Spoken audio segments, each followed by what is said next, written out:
What is going on, everyone? My name's Boit, and I'm back with some more Age of Mythology. The Titans action spawning in the red color, playing as Ra. His name is ChronoJJ. His opponent today in the blue color, playing as Oranos. His name is Tunison. Tunison the Great, Tunison the Wise, Tunison the playing... the 12-time winner of Most Attractive Dad, or who also plays Age of Mythology, ChronoJJ. It's going to be a really, really exciting game here. Map is Gold Rush. For those of you who don't know, this is a relatively new map. I'm going to go around and explain kind of the new maps, even if you guys are kind of used to it. But basically, Gold Rush is a map that comes from Age of Empires 2. On the outsides of the map, it's a circular map. On the outside of the maps, you have forest. On the inside, in the next layer of circles, you've got food, hunt, all the good stuff. And in the center of the map, you get gold. So we'll see how this game's going to go. An interesting pick here from ChronoJJ going with the Ra. Honestly, haven't seen Ra on this map all too much. It'll be interesting to see how he's going to make it work. Tunison, on the other hand here, he is looking like he is going for a standard 430 advance time here on the Aurochs straight away. In order to get yourself a 4-minute hunting dogs build, generally speaking, you put the villagers onto wood first and then put the villagers over onto Aurochs, and that way you kind of save the walking time. You chop the tree nice and close to the gold mine, then once the tree finishes up, you move over to the medium gold mine there. But obviously Tunison here going for a bit of a slower build. Nothing wrong with that. And we'll see how it's all going to end up going. Now, what is the main aim here for both players on this map? Well, the main aim here for Ra is going to be getting a decent economic advantage going and following that up with excuse me as I die, and following that up with somehow managing to secure a center gold mine. If you can secure just one center gold mine here, you get the double medium gold mines in your base, so that's going to be fantastic. But if you can secure the middle here with a migdol or something, then you can really have a lot of success in the game moving forward. And that, therefore, if we then come and move over into Tunison's perspective, Tunison is going to want to set up in the center of the map to control the gold there. And if he can control the middle of the map, he should be able to win this game fairly easily. We'll have to wait and see exactly what's going on. We do have a question here from Arugula Sage. What is round of 32? Well, round of 32 is the point of the tournament when there are 32 players left. Second round of the tournament or round of 32.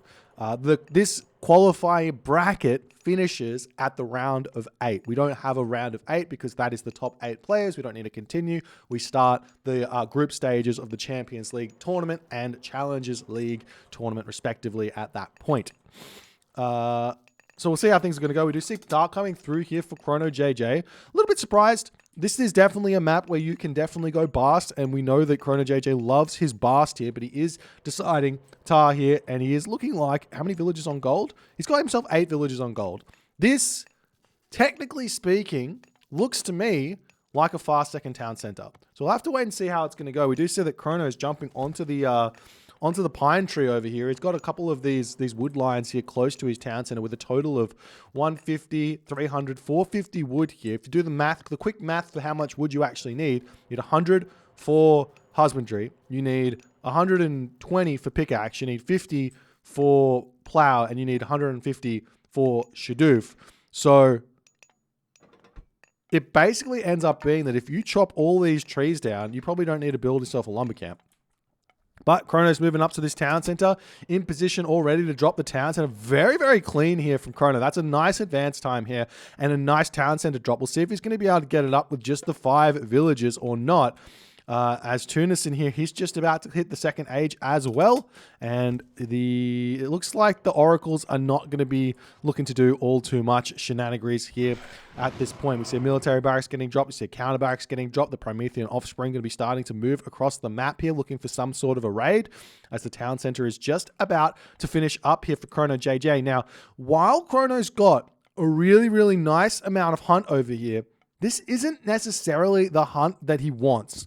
The hunt you really want here as Egyptian is going to be the aggressive hunt, the hunt that you can drag in underneath your town center. And we do see that Chrono is going to be dropping himself a barracks here, leaving a little gap here for a farm. I think the farm fits in there, but that's the idea here. Chrono also finds himself the Ankh of Ra. This is a huge relic to be finding here for ChronoJJ. Meanwhile, in the main base of Tunison, he's getting himself out the military barracks, counter barracks, and he's going to be getting himself Mermillo and Terma. No Valor getting dropped down just yet here for Tunison. No attempt at the second town center just yet. Going to be making all of his units out first. As he cut units, not cutting the units just yet. Gets the 2 Mermillo heroes, 1 hero Terma out as the unit's moving over into this position here. The Wadjet here to push those Promethean offspring away. And the big question right now is going to be, can ChronoJJ continue to hunt this, or will these initial units be a little bit too annoying for him? You do see some walls getting thrown up here for Chrono with only 1 villager building this. This army of Tunison will be able to push in, will be able to cause some problems here as it's finally starting to make its way across the map. And we'll see how things are going to. Thank for the 23 rating party there, Ninjo. Appreciate you, my friend. As this wall is going to attempt to get finished, Chrono's got to be careful here. Doesn't want to lose too many units. There's some Axemen are starting to pop out. Playing it nice and safe to begin here, making Axemen. Axemen really, really good against the Atlantean army in the Classical Age, because really they've got no answer to the Axemen. They've got, well, they do have the Cara Ballista, which is technically an answer to the Axemen, but they normally make Mermillo and Terma, which just aren't that useful against the Axemen. The Axemen actually sits here with a 15% pierce armor, 70 HP, and a 4.4 damage per second. Terma really isn't that big of a deal in the end of the day is there. So Chrono's just got his wall up now. He's holding back on this position as Tunison's ready to start pushing in. Still no second town center up for Tunison just yet, as the village is going to attempt to repair this one back up. I wonder if Chrono's going to attempt to get himself his upgrade for the villagers. Skin of the Rhino is a very, very big upgrade as the unit's getting pushed back. Pharaoh, Wadjet, Priest here getting a lot of good damage done. The Terma will be able to snipe a Axeman. No, they don't manage to snipe the Axeman. The wall will be staying up here for a little bit longer. How are the upgrades now looking for ChronoJJ as well? He's got himself Pickaxe. He's got getting himself Shadoof now. He's got himself the wood getting chopped down from the straggler trees to boot. He absolutely love that. He is making himself some slingers though, so that will kind of put off how much wood he's actually going to be able to get from these straggler trees as he gets 75 wood over there. Plow's going to be coming in. He does have husbandry, so he's got all of those important upgrades as another wall is going to be getting shot up behind this wall. Love this player. This is really, really difficult to deal with from the perspective of Tunison. One villager does get sniped down, and the units are going to be pushing forward to try and take this here. Big shockwave there onto those units as a gate gets converted. Going to be able to pick off multiple of ChronoJJ's villagers here as they retreat back. Farms now starting to come up here as Tunison's getting himself his second town center, and Tunison going to be backing off now. The villagers are finished up with those deers as the farm's going to be coming around this location, coming into this town center as well. He's going to have a ton of economy coming here in this game. However, his gold is going to be expiring he's probably going to be able to get out full population, 130 population army here, but his economy is going to start suffering very, very shortly after the rain is finished because he's on farms and his opponent is going to be on the hunt. So a little bit of an advantage here for ChronoJJ to utilize all of this extra resources that he has, as all of his, it seems all of the economy is now gone. He's going to get all the food back. He needs to get the gold back. The army is still trying to push through this gate over here as the Terma sneak through. Nice micro here from ChronoJJ, but Tunison, too good there, refocuses. As Chrono pops back, sitting underneath this position. Villagers retreating back away from here, going to be jumping onto the town center. Or they should be moving somewhere else, to be honest. They could try and sneak gold mine here. A little bit too dangerous at this point. But Chrono will be able to advance very, very shortly here to the heroic age. He's continuing to build some more units, getting some slingers out here. And he will be able to advance right away. And he does click up, and he does pick Sekhmet here. This has been very, very standard for ChronoJJ. He actually played against an Oranos player, I think, in his first round, and he went for this kind of semi-classical fight like semi-fast heroic, and getting himself things like going through Sekhmet, getting himself Skin of the Rhino. He has missed Skin of the Rhino here in this game, which I think is a slight misplay. Probably could have kept a couple more villagers alive here and keeping his advantage very, very strong. But now 57 villagers to 17 citizen. Chrono's going to have to be really, really happy about the position he's in right now after all is said and done. And Tunison now, he's going to have to figure out how he's going to continue in this game. As we see another barracks getting dropped down, units moving out. We'll see if Chrono's plan is to try and grab this gold mine straight away with the Migdol stronghold. But the army now moving through. The villagers on this wood line are incredibly out of position. The wall's going to be coming up on the back side here, though, from Chrono. Nice decision here. If we can get these walls up, it's going to be absolutely huge as the slingers coming through. The army going to be attempting to break through here, but the villagers come in for a path block as they get completely caught out, get completely surrounded, and Chrono gets so many kills here. That is so huge for ChronoJJ. He's also going to slap the Migdol stronghold down as we do see a cheeky raid coming into the main base, but with the towers up for ChronoJJ, he's going to be completely fine here in his main base. Tunison gets completely destroyed there. He loses all those units. Chrono does lose a handful of villages. The Skin of the Rhino coming through, but look at this. Chrono is he already has the resources to advance to the Mythic Age here if he so chooses. Armory, that's not what that was a path blocking armory there as the Migdol stronghold coming up in the middle of the map here. More units going to be flowing in for Tunison as he wants to put a stop to this one here, as the Pharaoh going to be moving forward to try and empower this one up. The Axeman going to be able to easily take out those Murmillo there. Chrono's at 117 pop, Tunison's at 122 pop. This is completely fine, easy fight to take. However, the Pharaoh does get targeted down straight away as the village is going to be getting pulled off that Migdol stronghold, but it looks like the Migdol will end up getting completed here in this game as those units retreating back from the top side of the map there. Chrono's going to move through with the priest as well. And so Migdol finishes, Tunison will have to get out of here yet again, and ChronoJJ is playing this game so absurdly well. Tunison is just getting Tunison is just out of sorts in this game, in this map, and we'll have to see if he can get it together, or if ChronoJJ's advantage that he's now managed to create is going to be insurmountable or not. We see the market coming up, and here's the thing. Chrono's got two options here. The safe option is to go through Osiris, get himself the Son of Osiris, control said Son of Osiris at a high level, and it's going to be really, really tough for Tunison to find a win here. The other option, which is a little bit more chaotic, a little bit more ChronoJJ style, and I'd love to see it, is go through Horus here and try and just plow through the Tunison position, potentially also trying to just secure the center of the map to get the gold starve going. But we'll see how things are going.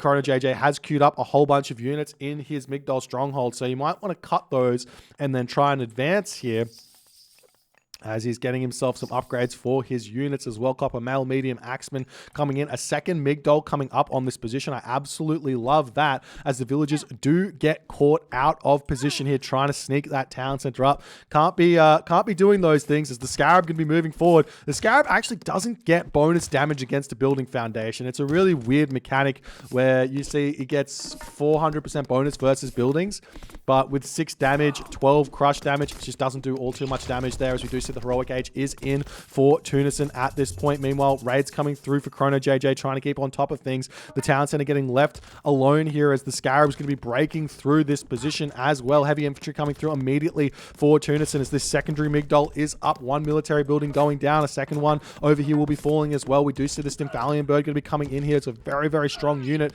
that can take out the Scarab here very, very fast. So you've got to keep that priest alive is very, very important. If Tunison can focus that priest down with the town center, it would be really, really important here, as the military barracks is going to be getting taken down as well. We see the slingers coming through here to try and take out those Terma as best as they possibly can, but looks like look at the Stymphalian birds taking down that Scarab. They do a ton of damage to the Scarab, even with 75% pierce armor here, as an Axeman will be able to snipe down that citizen over there. 140 population, 145 population. Remember, ChronoJJ went for the Citadel here, and he will be retreating back for the time being, waiting for this town center to get up, as we do see a handful of Arcus coming over here to try and stop this one. ChronoJJ not putting any effort into stopping that. He probably could put more pressure over here. With all of that being said and done, as we see the Murmillo do come in, they will be attempting to stop this town center getting up, with the Arcus attacking this. No Alt S coming through, no passive stance for ChronoJJ, as the town center does get thwarted there for the time being here, Chrono's going to be getting himself fortified town centers though, so he goes up to 150 population. So on 2 town centers here, he's got more population than Tunison has. As we see a whole bunch more villagers coming over onto this position as the Ark is going to start slowly taking down those Skin of the Rhino villagers on this position here as well. And then we get the town center, and it does end up coming up here for Chrono. This is absolutely huge. Tunison has found himself getting back into a decent position in this game. However, ChronoJJ has secured himself town centers, and we see the shifting sands attack coming through immediately here onto the town center. Tunison is not in position at all. The scarabs take it out. The villagers are going to try and steal this town center for himself, and ChronoJJ's plan here is to stay in the classical, or sorry, in the heroic age here and deal with what Tunison's got. Not only that, he's got himself plenty of priests out here. Does he have the upgrade for the priests? He does not have the upgrade for the priests, only having 19 range on those priests instead of 21, but they will be able to do a ton of damage to these Dryads. We are seeing ChronoJJ's army going to be retreating away as the priest attempting to, with the villagers attempting to get this town center up. This is a huge all-in from ChronoJJ. Will he be able to get this one up or not? The priest getting good damage done onto those Dryads. The town center is no longer being empowered over here as the units retreating back onto this position, trying to keep those scarabs alive. And it looks like ChronoJJ, while he does take that town center out, he will be using this opportunity now to target down the other town center as he moves the siege tower in with the cavalry. Will Tunison be able to pay attention here? Yes, he does. He pops the citizen through, starts shanking down the siege tower. Good reaction here from ChronoJJ, pulling back as fast as he possibly can, and it looks like this town center as well will be falling to boot as the villagers do make a break for it from this position as well. And Chrono doesn't even lose all his villagers there. That's a big win for him there. One siege tower goes down, but the town center will be falling. Hecate, though, on the other hand, does end up coming through. I'd love to see Chrono immediately sending this scarab that's just been produced back to his home base. And that's exactly what ChronoJJ is doing. He's going to be trying to prevent Tunison from getting any value out of a potential Tartarian gate in this game, as the scarab just needs to sit in the main base and he can just defend wherever that Tartarian gate comes back up. As we see the villagers trying to get this town center up, and Osiris now on the way. The Lampede is in though. Lampede is a really good unit to be using to stop this kind of lone scarab defense against the Tartarian gate. His Quarry is coming through as well. Champion infantry coming through for Tunison. Big raids onto the villagers of Chrono. He's not paying attention over here. A little bit too much chaos at this point, as the hero Terma coming through here, going to be looking to drop that Tartarian gate, and indeed do so, as now the siege towers are out. Moving back, the village is going to be pulled off the gold mine to take that Tartarian gate out. As this town center is going up, we see some cavalry in here which could be used to take out these citizens. A very rare sight here, medium slinger going to be able to finish off a citizen here. 7 HP, 5 HP, 3 HP, 2 HP, and it gets into the manor there with 1 HP remaining. Clutch save from Tunison, but Chrono's still got the population advantage here. He's just about to hit the next age. The Pharaoh in here to take out those Tartarian spawns, the siege tower and villages. Scarab managed to clean up that Tartarian gate, and Chrono's going to be able to motor ahead in this game. Meanwhile, over here, we see the cavalry going to be able to put a stop to this town center from getting up, as one cavalry here is going to be able to take that out. Will he be able to stop it? It's getting closer and closer to finishing, and he does manage to get the town center up, as the siege towers over here trying to take out more of those military barracks here. But Tunison at 130 population, low on the resources everywhere at this point. The Osiris does come through now for ChronoJJ. He'll be able to get himself that Son of Osiris through very soon. He's got a lot of favor in the bank as well to mass mummies here, which is a really good idea against literally everyone. Mummies are such a strong unit. Not only do you one-hitter unit, but you also get yourself a minion to boot behind it all. As the Fire Siphon over here, we see the Siege Tower coming through to try and deny that one. As Son of Osiris comes through, ChronoJJ going to be moving across the map here. New Kingdom coming through as well for ChronoJJ. As we see the mummies coming over here to help out. Chrono just needs to build some units here. He just likes to spend the resources. He's going to be in a good position. We see Siege Works coming up over on this side as Chrono's trying to push through. We've got some raids coming in, taking out a farm. Not the worst of ideas. Mummy coming through. This is a really smart idea from ChronoJJ. The mummy, it does one hit a villager, I believe. Yes, it does. Going to be able to pick off that citizen. That is so smart. Takes down a citizen with the mummy, and that citizen is also going to cause problems over here to take out everything else while this is continuing along here. Chrono's back up to full population. Where is the Son of Osiris coming through? Got to be really careful now with this Son of Osiris. This is a majority archer army that's got more range than the Arcus. So what you want to do with this Son of Osiris is basically only target the military units, the melee units, not military units, the melee units, and allow the chain lightning to take down the Arcus from behind, as Chrono does manage to keep his town center alive for the time being. The Stymphalian Bird's coming through here as the mummy going to be retreating away. He's still got that 1 HP villager left in that manor there, I think, as we see the siege tower rolling through here to try and take out those units. Look at that damage that the Scarab did to those Arcus. That was actually gigantic. What is the damage that does normally? I haven't never seen it do that much damage. 40 pierce damage within 7.5 range, and he hit every one of those units. That's so huge. They've only got 72 HP, so it basically did around about 30 damage with that splash onto every single one of those units as the siege tower is coming through to take more and more of this position out. More slingers coming out now for ChronoJJ, as well as the siege tower getting taken down on this position, going to be having to retreat that one back. Villagers getting taken out on this position as well. As Chrono moves forward with his army, got to be very careful about that Son of Osiris. We'll keep on telling, making this a big fact here, because Son of Osiris is the best unit in the game, right? The best unit you can actually get in the game, maybe minus the Titan. Tunison doesn't even want to play it out anymore. He taps out, and ChronoJJ manages to steal a win away from the very, very highly seeded Tunison here. Chrono showing up. This was some clean AF raw play, ladies and gentlemen, from your man ChronoJJ. He may be old, he may have a dad bod, but he can sure play the shit out of Ra in Age of Mythology. If you guys enjoyed this game, please consider hitting the follow on the Twitch. If you're on the YouTube, hit that subscribe button. I'll see you guys in the next game.